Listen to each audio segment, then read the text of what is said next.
Folks, it's your man Manny, and I want to talk to you about something that it happens way too common, and I don't think it's being talked about enough. And this is this idea of opposition reflex. This is this idea that the dog naturally is going to go in the opposite direction that the leash pulls.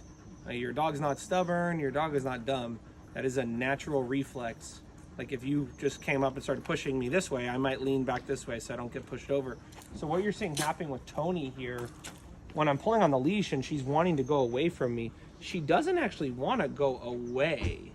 She's just pulling that way because she feels the leash is pulling this way. And when I first got her out of the car, what I noticed is as soon as I would tighten the leash, she'd try to go away from me. And believe it or not, folks, if you take the dog out and have the leash tight like that, where they're very distracted and they're pulling, it can actually create a very strong habit where the dog is learning, hey, when I'm out and I'm on a leash, I am always attempting, like right here, to go away from the human because I am trying to get this leash pressure to go away from me. And my reflex is to try to tug on the leash and think that, hey, maybe, this will happen, where he gave in to the leash. You'll notice when she gets to about 15 feet here, Tony, come on, Tony. I can call her back to me and then she can understand, Tony, right here, baby. Oh, when he's pulling that leash, he's saying turn around. I can't explain how important that is for you to understand, folks. The dog must understand that the leash means turn around and look up at the handler. We must master that basic skill before we start taking the dog out into places where there's a lot of distractions and expecting them to function well. So my suggestion for you is this: if your dog has not mastered the leash yet, go ahead and get a long line that's 10 or 20 or 30 feet long. So you could take the dog out, have them be 10 or 20 or 30 feet away from you, tighten that leash like this, and then have them come back to you. Tony, come on, Tony. Yay, good girl.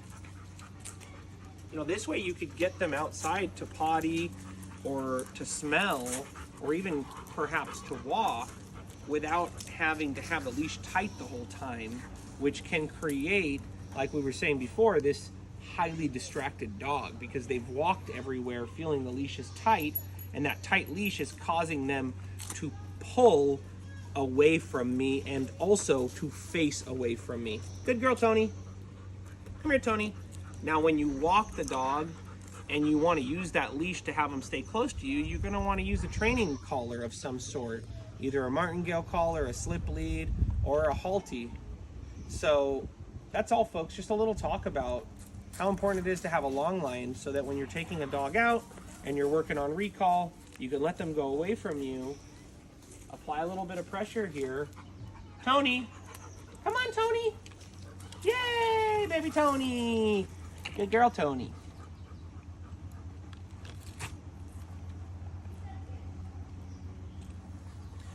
One other thing I want to mention too is, do I have something that the dog wants? If I don't have some sort of treat or some sort of toy, or the dog being near me is not something that they want more than access to the distractions, I may find myself really struggling to get the dog to come back when called. So my suggestion is, if you want to practice recall, first of all, have a long line on so you could teach the dog, hey, turn towards me. Tony, come on. Have some sort of treat that the dog actually wants. If you got to do hot dogs or you got to do chicken, okay, fine, that's fine. And if you don't have a long line and you don't have food, folks, be very cautious calling your dog's name repeatedly, because if they come over to you and they do great, you're not going to have a reward to give them. And if they don't turn to come to you, you will have no way to tell them that although they are not coming to you, they're not allowed to continue going forward, and that this leash is tightening, and perhaps if they reflect on the leash being tight, they may understand, oh, they should turn and come back to you. So, Tony, come on, baby Tony. Also, what if they just come halfway to you? How do you get them to follow through like this? Come on, Tony. Come on, baby girl. Come on, baby girl. So, good girl. Tony's doing incredible. She's only spent a couple weeks with us. But remember, folks, use that long line. Don't take the dog out in a way where they're pulling the entire time on the leash.